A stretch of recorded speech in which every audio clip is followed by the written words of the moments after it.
오늘 저희들에게 주신 말씀은 누가복음 2장 8절부터 20절. 하늘에는 영광, 땅에는 평화.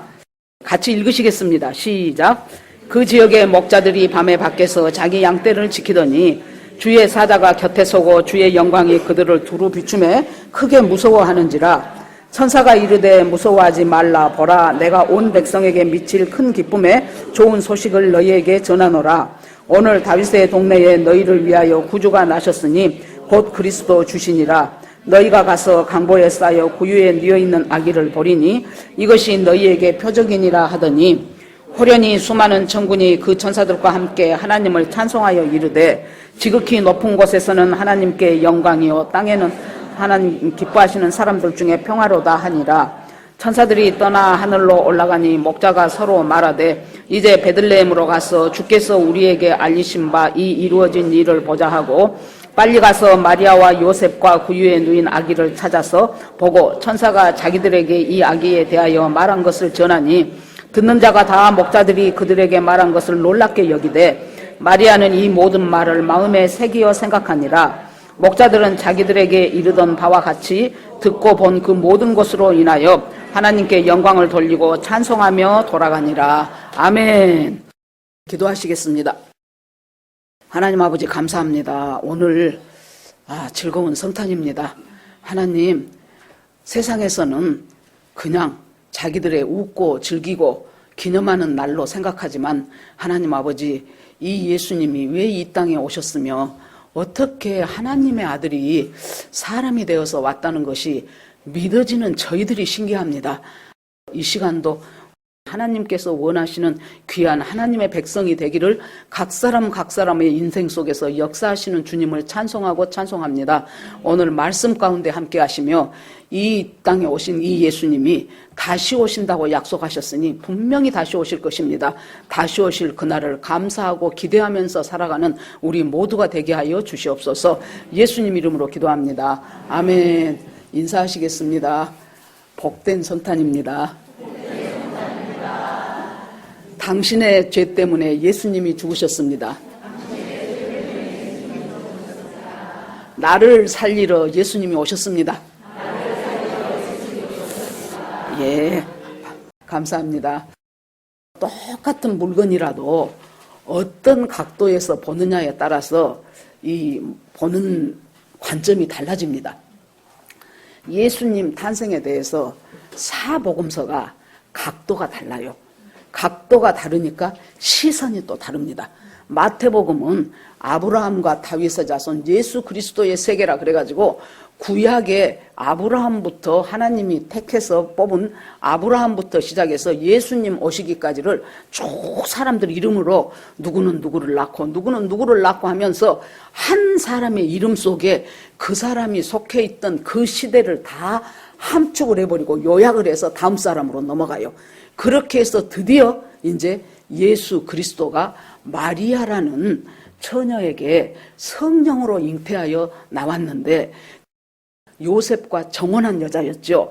그랬는데 요셉과 정혼을 했는데 정혼은 우리나라 약혼하고는 의미가 달라요. 99% 결혼이라고 보면 돼요. 확실하게 해놓고 잠시 집 지으러 가요. 이 정혼자 데리고 집을 지으러 갑니다. 이걸 보면은요, 이스라엘의 풍습이라든가 이런 모든 것들 속에서 완전히 초점은 예수 그리스도예요. 자, 정혼을 합니다. A라는 남자와 B라는 여자가 정혼을 해요. 가운데 포도주를 넣고 또 지창금을 갖다 신부 아버지한테 주고 정혼을 하면서 이제 확실히 정혼이 결정이 되면은 이 신랑이 가면서 뭐라고 하냐 그러면은 내가 언제 올지는 모르나 반드시 내가 너를 다시 데리러 오겠다. 그러는데 그때까지 내가 이 정표를 주마. 이 정표를 나를 보듯이 그리워하면서 정결하고 깨끗한 신부가 되어서 이 정표를 보면서 나를 기다리기 바란다고 이제 떠납니다. 그러면 이 신부는 이제 그 자기의 정혼자를 생각하면서 그 정표를 들여다보는 거예요. 그러면 이제 이 신랑은 갑니다. 그러면 자기 아버지가 네가 얼마 후에 네 신부를 데리고 와야 되는데 데리고 오려면 그 신부가 거처할 집이 있어야 되겠죠. 방이 있어야 되겠죠. 그러니까 그걸 만들어라 그래요. 그러면 신랑이 열심히 만들어요. 만들어 가지고 다 된 것 같은데 하고 아버지 눈치를 싹 보는 거예요. 그럼 아버지가 야, 저 문이 조금 너무 작지 않냐? 저걸 좀 큰 것으로 다시 고쳐서 달아라. 현관 앞에 좀 테라스가 있었으면 좋겠는데 그것 좀 만들어 볼래? 이렇게 하면서 이제 다 됐다고 아버지가 사인을 해요. 이제 다 됐다. 가서 신부를 데려오너라. 그러면 신부하고 그 신랑이 신부를 데려오기 위해서 이제 둘러리를 세워서 신랑의 친구들이 또 이제 데리러 갑니다. 여러분 잘 보십시오. 예수님이 처음 오셨지요. 그래가지고 우리가 예수님의 신부라는 것을 알게 하셨어요. 영접하는 자, 곧 그 이름을 믿는 자들에게는 하나님의 자녀가 되는 권세를 줬어요. 그래서 예수님은 신랑이고 우리는 신부예요. 그런데 예수님이 가셨어. 가시면서 뭐라 그래요? 내가 반드시 온다. 요한복음 14장에 보면은 너희는 마음에 근심하지 말아라. 하나님을 믿느니 곧 나를 믿어라. 내가 곧 아버지한테 간다. 가서 너희들이 있을 처소를 예비하러 간다. 아까 신랑이 가가지고 신랑이 올 방을 집을 지으러 갔죠. 그런 것처럼 내가 아버지한테 가서 너희들이 있을 처소를 예비하려고 내가 가니까 이 처소가 다 지어지면은 반드시 내가 또다시 와서 너희를 데리고 그쪽으로 갈 것이다.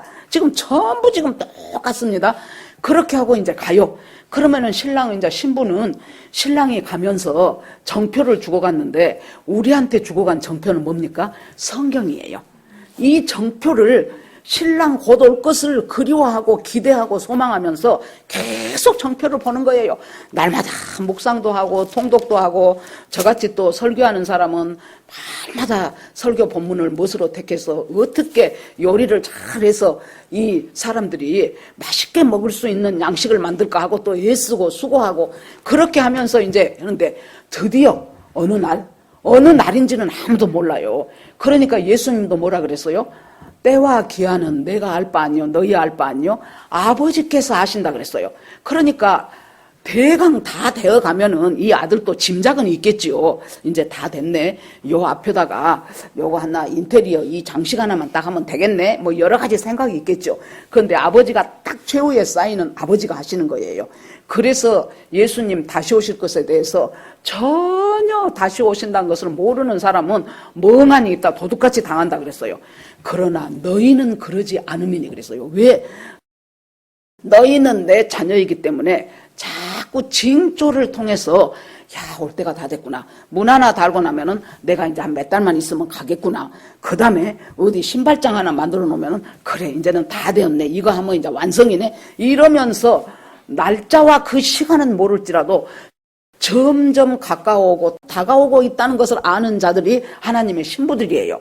그러는데 이제 드디어 그것들을 쭉 이제 사람 이름 하나를 통해서 그 이름의 시대적인 배경과 어떤 역사적인 사건이 일어났는가, 그것이 이 하나님이 우리를 구원하시는 구속사에 있어서 어떤 의미가 있는가를 그 이름 하나하나에다 1절부터 16절까지 싹 축약을 해버렸어요. 마태가.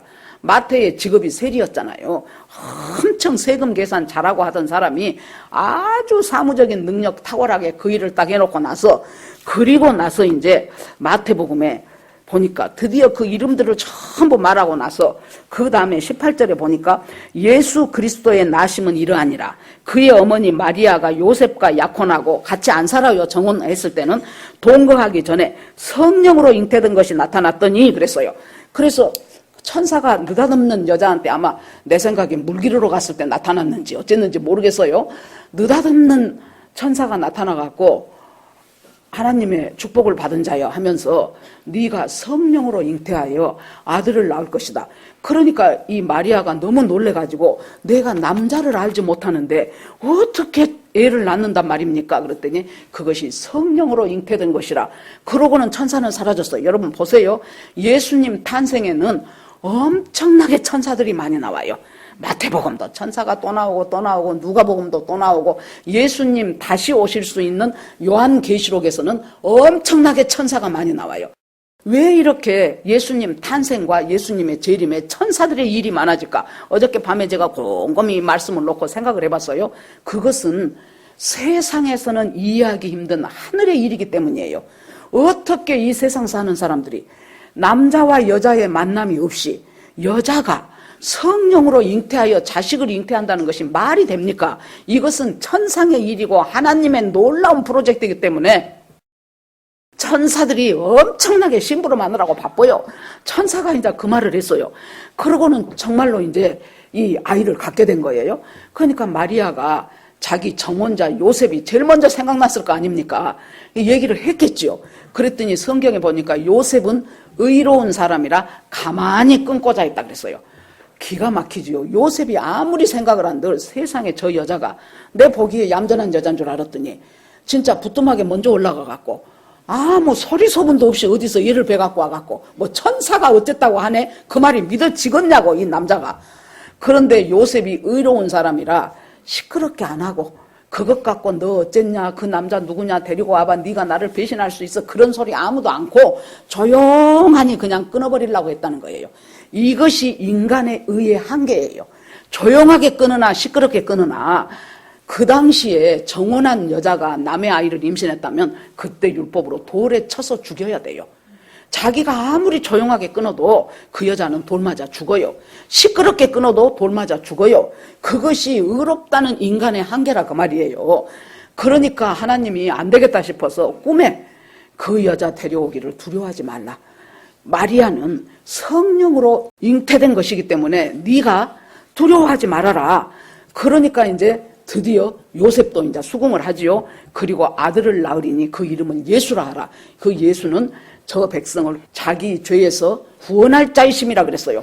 그리고 임마누엘이다 그랬어요. 그러면서 이제 예언을 하기를 이 예수 그리스도를 한 700년 전에 선지자들이 이사야는 뭐라 그래요? 보라, 처녀가 잉태하여 아들을 낳으리니 그 이름이 임마누엘이다 그랬어요. 700년 전에 선지자를 통해서 예수가 누구인가? 처녀가 잉태하여 아들을 낳을 것인데 그 아들이 임마누엘이요. 임마누엘은 구주가 우리와 함께 계시다는 뜻이에요.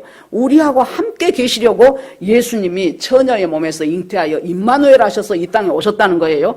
그러니까 나중에 동방박사들이 이제 찾아가가지고 우리가 왕의 나타나는 별을 보고 여기까지 왔는데 어디로 가야 됩니까? 그랬더니 헤롯이 얼른 불러다가 야 그거 성경에 나와 있냐 그랬더니 예 미가서 5장에 나와 있어요 하고는 서기관들이 그냥 다다다다다다 대답합니다. 베들레헴이랍니다. 베들레헴 에블라다야 너는 작은 고을이지만은 이스라엘의 통치자 구원자가 거기서 나올 것이라는 예언이 있으니까 베들레헴입니다. 정확하게 말한 거예요. 맨날 성경 보고서 하는 사람들이니까. 마태복음은 그렇게 예수 그리스도의 탄생 소식을 전합니다. 마가복음은 하나님의 아들 예수 그리스도 복음의 시작이라 그 말을 하나 딱 하고 어떻게 해서 뭐 성령으로 잉태되고 그런 말은 싹 빼버려요. 마가복음은 아주 그 다음에 세례 요한이 바로 광야에서 세례 사역을 벌이는 것을 직진해서 들어가 버립니다. 그래서 마가복음은 하나님의 아들 예수 그리스도 복음의 시작이라. 전에도 말씀드렸는데 이 복음이 헬라어로 유앙겔리온이다 이런다 그랬어요. 그 말은 뭔 말이냐 그러면 로마가 황제가 자기의 대를 이을 아들이 태어났을 때 온 나라에다가 유앙겔리온 유앙겔리온 하고 외치고 호에 붙이고 막 방 붙이고 난리를 쳐요. 이것이 복음이라는 거예요. 그런데 한마디로 마가복음 첫 번에는 웃기지 말어. 그거 복음 아니야. 하나님의 아들 예수 그리스도의 시작이 이것이 복음의 시작이라는 거예요. 그렇게 하고는 그냥 바로 본론으로 들어가 버리는 것이 마가복음입니다. 그러면은 요한복음은 태초에 말씀이 계시니라. 이 말씀이 하나님과 함께 계셨으니 이 말씀이 곧 하나님이시니라. 즉 예수 그리스도의 신성을 또 파고 들어갑니다. 우리가 각도가 다르면 시선이 달라요. 시선이 다르면 보여지는 면이 달라요. 그런 것처럼 마태, 마가, 누가, 요한 네 복음서가 각각 다른 각도의 시선으로 예수님의 탄생을 조명을 해줍니다. 그러면 누가복음은 이제 이것들을 쭉 보면서 구약에 보면은요 도저히 애 못 낳을 것 같은 여자들이 애를 하나씩 낳아요. 그것이 아브라함의 아내 사라가 나이가 90살이에요. 말이나 됩니까? 모든 생리 현상은 다 끝났어. 이제 오늘 죽냐 내일 죽냐 할 판이에요. 90이 넘었으니. 그랬는데 하나님이 사라가 명년 이맘때에 아들을 낳을 것이다 하니까 사라가 기가 막히잖아요. 아이, 저 양반들 우리 남편이 모셔와가지고 내가 열심히 음식은 지금 대접하고 있는데 어떻게 나보고 세상에 내년에 애를 낳는다 그래. 그러니까 참말로 살다 보니 별소리 다 듣네 하고 웃었겠지요. 그러니까 또 쪼서 살짝 웃었는데 아이, 저쪽에 계신 또 분이 뭐라 그래요? 네가 왜 웃냐 또 그래요. 그러니까 자기도 모르게 안 웃었는데요 그러지요. 그러니까 아니라 네가 웃었느니라. 뭐예요? 이 사람은 어이없어 웃었는데 1년 후에는 진짜로 웃는 거예요. 그 말이 사실이 돼버렸잖아요. 도저히 애 낳을 수 없는 여자가 애를 낳은 거예요. 그러니까 진짜로 웃는 거예요. 또 그 다음에 사무엘의 엄마 한나 보세요. 이 여자가 애를 못 낳아서 둘째 부인 분인나는 낳다 하면 또 낳고 아주 수없이 낳는데 자기는 아무리 노력해도 애가 안 나오죠. 그때 정말로 하나님 앞에 성소에 가서 주여 하고 하나님 정말로 나한테 둘도 필요 없습니다. 자식 하나만 주십시오. 얼마나 했겠습니까? 하다가 보니까요. 하나님의 마음이 자기한테 부어져요. 어떻게 부어집니까? 너 자식 없어서, 너 아들 하나 없어서 그 분인나한테 얼마나 멸시당하고 무시당하고 아무리 남편이 너를 사랑해도 그 사랑으로는 충족이 되지 않고 너 진짜 괴롭지? 이스라엘을 돌아보니 내가 아브라함을 택해서 이 민족을 이 세계 위에 뛰어난 하나님의 백성으로 삼아가지고 여기까지 왔는데 이 백성들이 이렇게 나를 멀리 떠나고 그 잡다한 말도 안 되는 세상 신들을 섬기느라고 나로부터 멀어져 버린 이것들을 보는 내 마음이 얼마나 아픈지 아냐? 자식 하나 없어서 그토록 고통하는 네 마음이 실은 이 백성 하나 제대로 이끌어갈 사람이 없는 내 마음과 같단다. 그걸 이 한나가 기도하면서 깨닫게 되니까 하나님 알겠습니다. 하나님이 만약에 나한테 자식을 주시면요. 하나님 앞에 그런 사람으로 하나님 키우도록 내가 하나님 앞에 올려드리겠습니다. 그러고는 얼굴에 수심이 없어져 버렸어요. 그러고는 난 것이 사무엘이죠. 지금까지 몇십 년을 못 낳았던 여자가 그 하나님의 마음이 부어지면서 아멘하자 아들을 낳게 됐죠. 이런 일들이 지금 도저히 애 못 낳을 것 같은 여자가 지금 애를 낳아요. 뭐 하려고 그러겠어요? 예수 그리스도 처녀가 애를 낳았다는 남자 없이 성령으로 잉태해서 애를 낳았다는 그 사건을 가르쳐주기 위해서 구약에서는 조금씩 그 계시를 열어주는 거예요. 바로 그 앞에 1장에는 누가 나와요? 세례 요한의 엄마 아빠. 세례 요한은 예수님보다 6개월 먼저 났어요. 세례 요한의 아버지는 사가랴 제사장이고 엄마는 엘리사벳이었어요. 이 두 사람이 또 애를 못 낳아. 사가랴가 제사장들이 성소에 들어가는 그 반열을 따라 함께 자기 차례가 됐어요. 그래서 성소에 들어가는데 갑자기 천사가 네 아내가 잉태하여 애를 낳을 것이다 그래요. 그러니까 또 기가 막히지요. 우리 인간 편에서는 하나님의 하시는 일이 우리는 기가 막힌 일밖에 안 돼요. 아까 엄청 의롭다고 소문한 욥 보세요. 가만히 끊고 싶은 그 정도가 욥의 의라, 요셉의 의라 그 말이에요. 그러는데 이렇게 되어 가면서 정말로 세례 요한이 탄생을 합니다. 그러고 나서 이제 예수님 탄생은 이제 누가복음 2장에 보니까 역사적인 배경이 1절부터 나옵니다.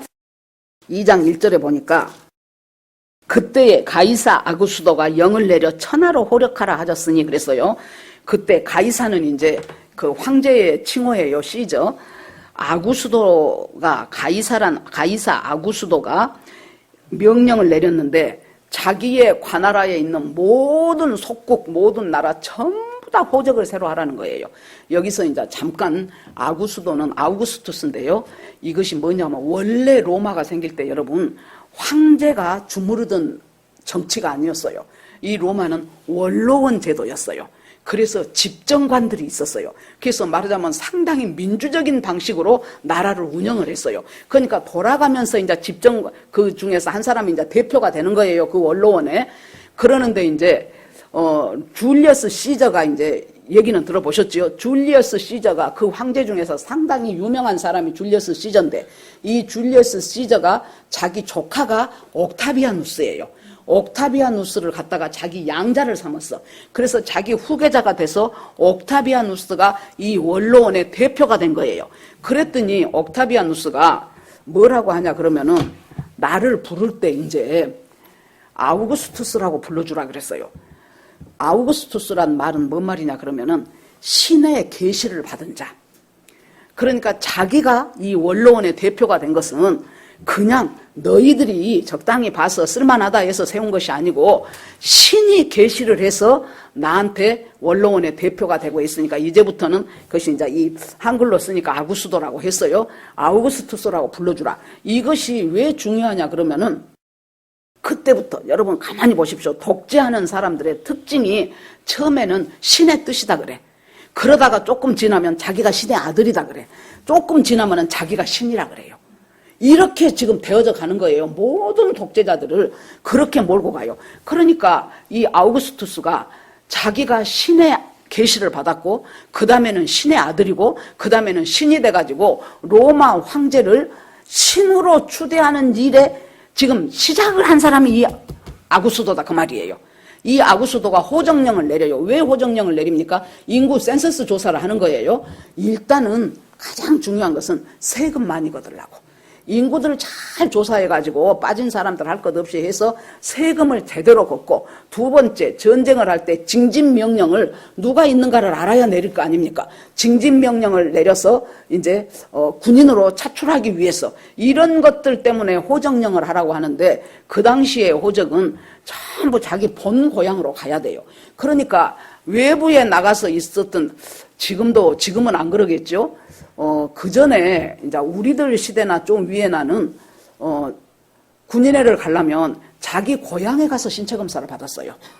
그런 것처럼 호적을 하려니까 자기 고향으로 가야 돼요. 그러니까 객지에 있었던 사람들이 전부 고향으로 몰려 들어오니까 거기에 그 시절에 뭐 그렇게 여관이나 숙박업소가 충만하겠습니까?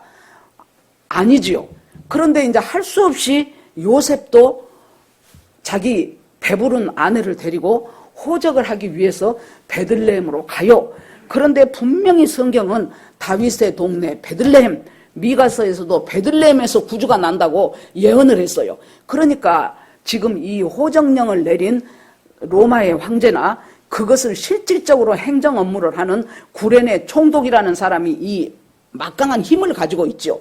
그런데 실은 이 사람들이 힘을 가지고 있지만은 예수 그리스도가 태어나기 위해서 구약에서부터 이사야, 미가서 할 것 없이 미리 하나님이 예언해 오신 그 예언의 성취를 위해서 황제도 호정령 내리고 구레네 총독이라는 사람도 또 명령을 내리고 그렇게 해서 이 두 젊은 사람이 베들레헴으로 갈 수밖에 없는 상황이 역사적인 배경이 만들어진 거예요. 그러니까 우리가 이렇게 성경을 보면 이 대목에 와서는 배경이 지금 황제도 배경이고 총독도 배경이에요. 근데 그 배경이 샥 어두워지면서 갑자기 탁 아주 작지만 밝은 핀 조명 하나가 쫙 누구를 비치기 시작하는 거예요. 그것이 누구냐? 진짜 시골에서 초라한 요셉과 마리아, 배부른 마리아 데리고 깐닥깐닥 베들레헴을 향하여 걸어가는 그 두 사람한테 세상은 지금 황제한테 난리가 나고 실세인 이 총독한테 난리가 나는데 하나님은 그것들 싹 물리쳐버리고 배경 어두컴컴하니 만들어버리고 진짜 탁 밝은 핀 조명 하나가 어느 누군가를 쫙 초점을 맞추는데 그것이 바로 요셉하고 배부른 마리아더라 그 말이에요. 그래서 그 초점을 맞추는 것을 계속 따라가 보니까 이 사람들이 베들레헴에 도착은 했는데 누워 잘 곳이 없어요. 아니 안 그래도 사람들이 많은데 여관 주인이 볼 때 아이 저 배가 만삭이어갖고 저 여자 깐따가다 우리 집에서 애 난다 그러면 저 복잡해지겠네 싶지 않겠어요? 그러니까 여관에 방이 없어서도 못 줄 뿐더러 주고 싶지도 않아. 그러니까 방 없다 그렇게 된 거지요. 그래서 할 수 없이 마국간에 한 반쪽은 이제 뭐 양도 있고 소도 있고 이런 곳이 있고 그 옆에라도 그곳이라도 빌려갖고 거기서 이제 하룻밤을 지내게 된 이 사건이지요. 그러는데 이제 여기서 천사들이 들에서 양치고 있는 목자들한테 나타나요. 그러니까 거기에 보니까 갑자기 아주 거룩한 하나님의 천국의 빛이 비춰지면서 천사들이, 아까 천사들이 바쁘다 그랬죠. 천사들이 와가지고, 그러니까 이 목자들이 너무 놀래버린 거예요. 우리가 하나님의 기이한 것들을 보면 일단은 우리 인간은 두렵습니다. 너무 놀래버렸어요. 깜짝 놀라. 그 영광이, 주의 사자가 곁에 서고 주의 영광이 그들을 확 두루 비치고 크게 무서워하는지라. 천사가 뭐라 그래요? 무서워하지 말아라. 보라, 내가 온 백성에게 미칠 큰 기쁨에 좋은 소식을 너희에게 전하러 왔다. 오늘날 다윗의 동네에 너희를 위하여 구주 그리스도 곧 주가 나실 것이다. 천사가 지금 그 말을 하는 거예요. 아마 가브리엘 천사일 가능성이 많습니다. 가브리엘 천사가 원래 메신저 노릇을 해요. 여기서 11절에 보니까 구주, 그리스도, 주, 삼중으로 예언을 확정을 해버려요. 구주, 메시아, 그리스도, 기름 부음을 받은 자, 주, 나의 주인. 이 삼중의 예수 그리스도가 이 땅에 태어날 것이다. 너희가 어떤 것이 표적이냐? 너희가 가서 어디 마구간에 하나 가서 보니까 그곳에 아이가 강보에 쌓여, 강보라 그러니까 제법 멋지게 보이죠.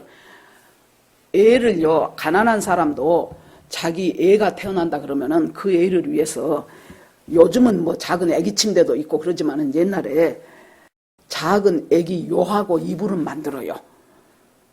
여러분 다 기억나지요? 예, 작은 애기가 누울 수 있는 요하고 애기가 덮을 수 있는 포근한 솜으로 해서 이불을 만들어요. 그런데 이 강보는 없어, 이 사람들은. 그러니까 짐 싸갖고 온 보자기를 풀어갖고 그 보자기에다가 애를 뚫뚫 말아갖고 그 여물통 속에다 넣어놨다 그 말이에요. 그러니까 그것이 표적이 될 것이다 그래요. 여러분, 우리가요 인생 살아가면서 뭔가 정말로 놀라운 표적을 보고 싶어갖고 기도원 가고 저 어디 산에 가고 뭐 며칠 금식하고 다 좋아요. 그런데 여러분, 우리 일상생활의 표적이요 그렇게 어려운 것에 숨어있듯이 보물찾기 하듯이 있는 것이 아니에요. 우리의 일상 속에 예수님의 표적은 날마다 수없이 작용을 해요. 여기 보세요. 이 사람들이 절대로 그 마구간 어렵게 안 찾습니다. 왜냐하면은 다른 마구간들은 다 캄캄해. 그런데 그 마구간에는 희미한 불빛이 비쳐요. 예를 나서 희미한 불빛이 보이고, 희미한 불빛 멀지도 않아요. 거기 같은 베들레헴에서 지금 양치고 있으니까. 희미한 불빛의 마구간을 들여다보니까 진짜로 어떤 애가 똘똘 보자기에 싸가지고, 그것도 여물통, 금방 몇 시간 전에 양이 밥 먹고 말이 밥 먹었던, 소가 밥 먹었던 그 여물통 깨끗하기나 합니까? 거기에 밥 먹고 찌끄럽지. 거기에다가 갖다가 애를 돌돌 말아서 놔놨어요. 그것이 표적이 되리라 그랬어요. 그러니까 여러분, 우리한테 있어서 예수 그리스도가 내 구주고 하나님이 나를 사랑하신다는 표적이 엄청나게, 내가 이렇게 가는데 갑자기 하늘에 별들이 번쩍번쩍번쩍하고 나한테 오더니 사랑하는 내 딸아, 그것이, 그러면 얼마나 좋겠지만은 그런 일은 여러분 일생에 거의 없어요. 그냥 작은 성령의 어떤 음성이 내 속에서 들리는 수가 있고, 아니면은 뭔가 작은 표적이, 이것이 혹시 하나님이 나한테 주신 사인인가? 이런 것들이 있고, 이래서 표적이라는 것이 특별하니 멀리 있는 것이 아니고 내 삶 가운데, 내 일상 가운데 수없이 많은 크고 작은 표적, 예수님이 바로 하나님의 아들이며 그 예수님이 내 구주라는 표적들은 이렇게 많이 줍니다. 이 목자들한테 나타났어요. 그럼 여기서 우리가 의문을 하나 생각해 봅시다. 왜 많고 많은 사람들이 있었는데 그 목자에게 천사들이 나타났을까? 그러면 인간적으로 답을 생각해 보면은 이 목자들이 자기 양이 아니에요. 어떤 양입니까? 다른 사람 부자 양들 맡아서 아르바이트 해주는 사람들이에요. 그래서 밤에 양을 치는 그 목자들이에요. 그러면 이 사람들이 가난하다 보니, 마음이 가난하니 교만하지 않고 겸손한 마음으로 열심히 양을 치니까 천사들을 이곳에 보냈구나, 그렇게 생각하는 것이 우리의 상식적인 생각이에요. 그런데 여러분, 예레미야 35장을 보면은요, 하나님이 예레미야한테 너 저 레갑 족속들을, 레갑 자손들을 데려다가 저 방에다 하나 딱 전부 다 불러라 그래요. 내가 다 불렀어요. 그랬더니 걔네들한테 큰 포도주를 갖다 놓고 포도주를 한 잔씩 다 마시라고 해라 그래요. 그러니까 다 포도주를 마시라고 해요. 그랬더니 레갑 자손들이 뭐라 그러냐면 우리는 안 마신다. 왜냐하면은 우리의 선조 요나답이 우리한테 우리의 레갑 족속들은 두 가지를 지키라고 했는데, 첫째, 집 짓지 말고 장막에서 거해라. 나그네 인생을 살라는 거예요. 그렇다고 여러분 보고 집 사지 말란 말 아니에요. 예, 나그네 인생, 이곳은 나그네로 살다가 내가 저 영원한 본향으로 간다. 그 본향을 사모하면서 살라는 것이 장막에 거해라, 집 짓지 말아라, 그 말이에요. 둘째는 포도주 마시지도 말고 포도나무 기르지도 말고 포도 농사 짓지도 말아라. 왜냐하면 그때 그 포도주가 많이 먹고 하고 되면서 여러 가지 이제 범죄들도 생겨나기 시작하고, 또 그것을 이용해서 사람들이 뭐 포도주를 재배하는 사람, 포도주를 파는 사람, 전달하는 사람, 많은 사람들이 연결되어 있었겠지요. 그런데 그것을 저 꼴통 같은 우리 조상 요나답이 희한하게 자기 자손들한테 묘한 것을 명령했네. 그렇게 하지 않고 세대가 흘러와도 그 사람들은 그렇게 살고 있는 거예요. 하나님이 그걸 모르시겠습니까? 뭐 하려고? 신앙 지키려고. 그러니까 데려와 다 마셔보라고 해라. 그러니까 다 안 마셔요. 우리는 조상 요나답이 하지 마라 그래서 우리 레갑 족속은 못합니다 그래요. 그러니까 하나님이 뭐라 그래요? 봐라, 자기 조상이 그것 하나 지키라고 했어도 저 레갑 족속들은 그렇게 몇 세대를 이어져 내려와도 계속해서 장막에 거하면서 포도주 안 마시고 포도 농사 안 짓고, 포도하고는 하여튼 딱 이렇게 지금으로 좋게 말하면 술하고는 딱 담 쌓고 그렇게 살고 있는데, 어찌하여 내 백성 이스라엘은 그 요나답하고는 될 수 없는 하나님이, 천지를 만든 하나님이 그렇게 말씀하고 선지자를 통해서 그렇게 말씀해도 하나님 말을 알기를 뭐 개똥 취급을 하냐는 거예요. 어떻게 이럴 수가 있냐. 그런데요 여러분, 이 이제 자손들이 계속해서 대를 이어서 살아오다 보면은 여러분, 집안 짓고 돈 벌 수 있는 그 포도하고는 관계를 끊고 살다 보니 가난해요 사람들이. 여러분 한번 생각을 해보세요. 결혼하신 분들, 여러분들이 지금 살고 있는 집이 얼마에 샀는지 모르겠지만 자기 산 가격이 있을 것입니다. 5년이 됐건 10년이 됐건 20년이 됐건 집으로 인해서 그 가격이 오른 것이 지역에 따라서는 차이가 있지요. 강남 같은 데는 뭐 몇십억씩 올랐을 것이고, 그러지만은 자기가 샀던 때보다는 훨씬 많은 돈이 더 붙었을 것입니다. 그러지요. 이것은 그냥 집에서 아무것도 아니에요. 집 사가지고 살고 살았다는 그 사실 하나로 이렇게 재산이 증식이 된 거예요. 근데 이 레갑 족속들은 그걸 못하게 했네, 요나답이. 그래 놓으니까 말하자면 가난한 사람들이 레갑의 후손들이었어요. 그때 양떼를 치고 있던 많은 사람들이 레갑의 후손들이었답니다. 우리는 그냥 인간적으로 아이고 그냥 겸손하고 가난하니 목자들이 쟤네들한테 왔구나가 아니고, 물론 다른 사람도 있었겠지만은 그 목자들 중에 많은 사람들이 레갑의 후손들이었어요. 하나님이 그들이 믿음으로 살아보겠다고 한 그것을 하나님이 모른 척 하겠냐고. 그래서 천사들이 이 목자들한테부터 와서 이 말씀을 전한 거예요. 너희들이 그토록 메시아를 원했지, 가난하고 힘드니까 그 밤중에 춥고, 여기는 일교차가 심해요. 밤중에 춥고 반짝이는 별을 보고 싸늘한 그 공기 속에서 하나님 메시아를 보낸다고 했는데, 구주를 보낸다고 했는데 언제 보내실랍니까? 우리의 이 세상에서의 이 고달픈 인생은 언제나 하나님 끝납니까? 하면서 하나님을 향하여 부르짖고 호소했던 이 양지키는 이 레갑의 후손들에게 하나님이 천사들을 보내서 이 기쁜 소식, 이 반가운 소식, 온 백성에게 미칠 그 놀라운 소식을 이들에게 일착으로 전한 거예요.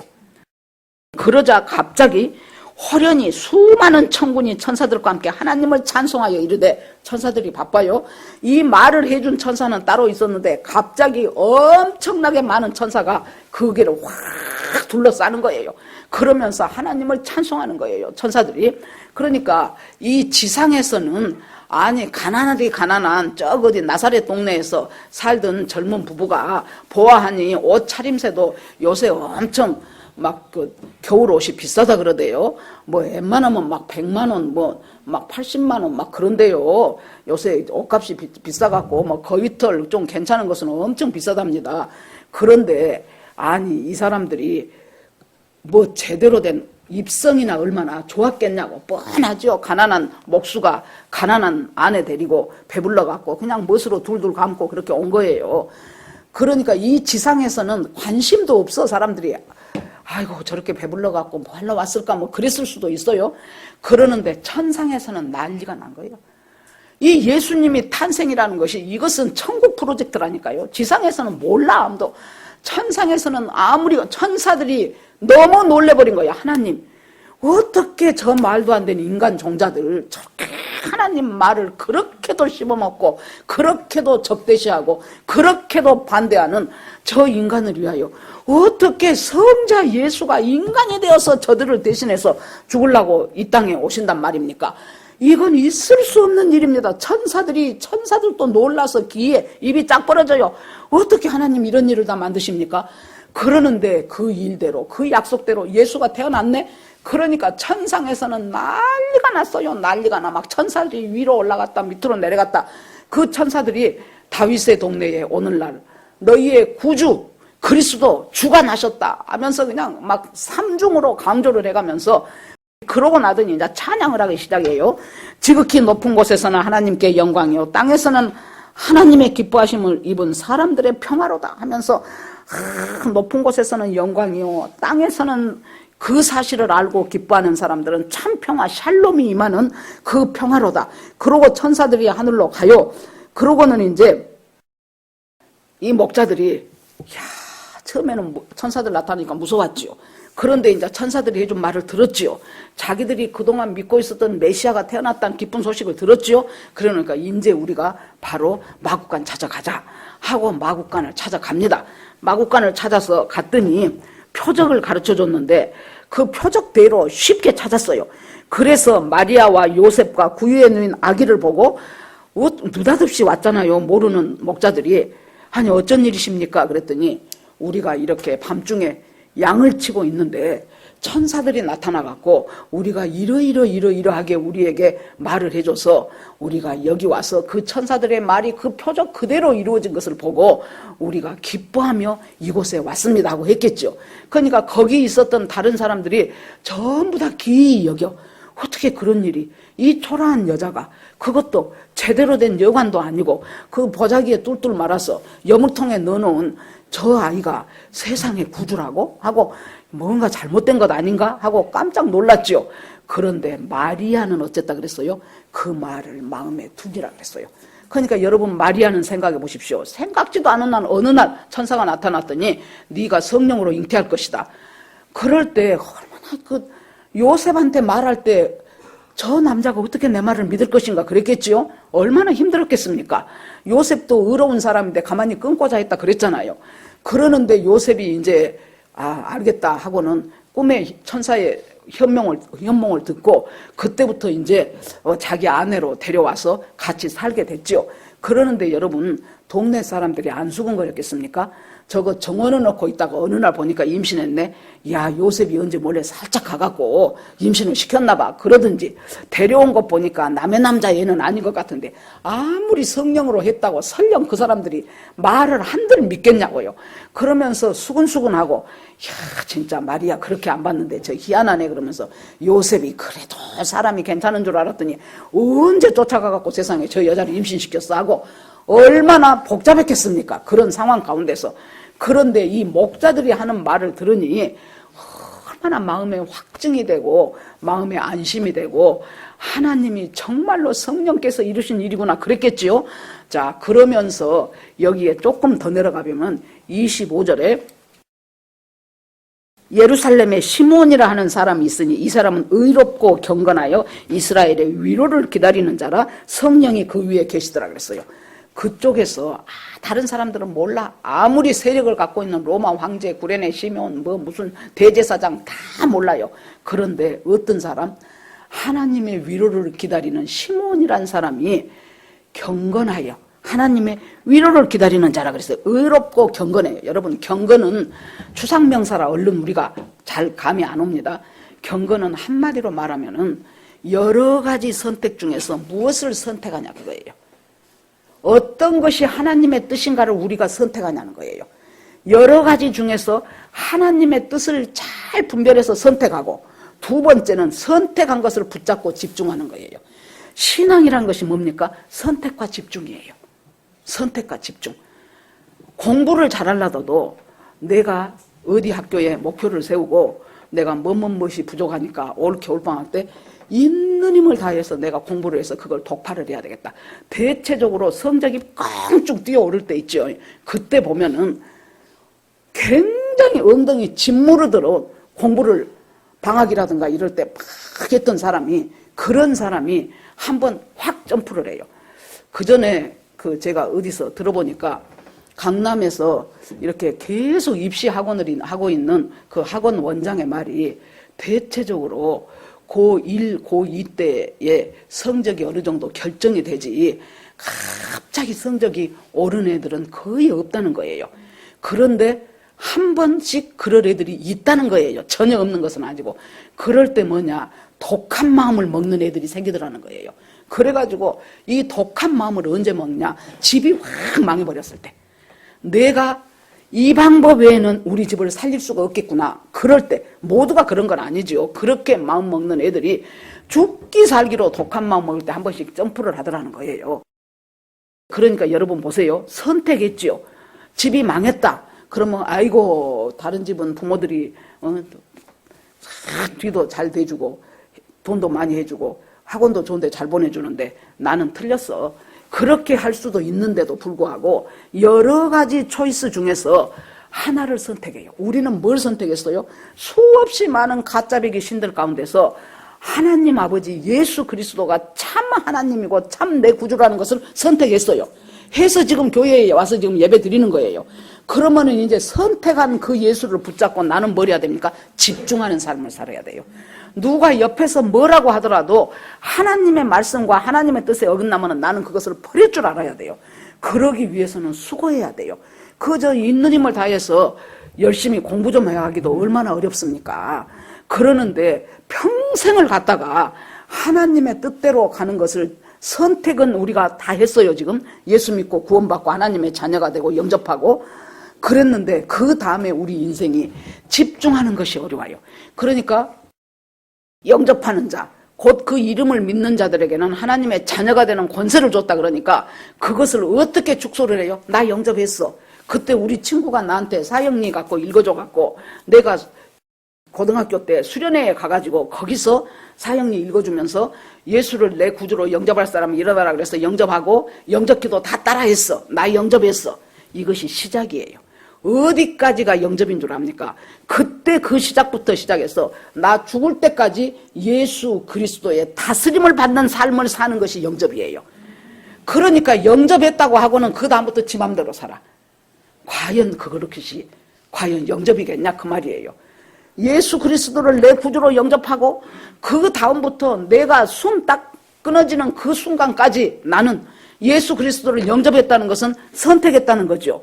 그 다음에 그 예수 그리스도가 영접한 그 예수를 집중을 한다는 거예요. 나 죽을 때까지 우리는 끊임없이 많은 선택 속에서 그때마다 하나님의 뜻이 무엇인가, 하나님이 뭘 하기를, 내가 어떻게 살기를 원하시는가, 이 사건 가운데서 하나님은 내가 무슨 생각을 하기를 원하시는가, 그것들을 그때마다 선택하고 선택한 것은 붙들고 집중하고 그 삶을, 이 목자들도 그러지 않았을까요?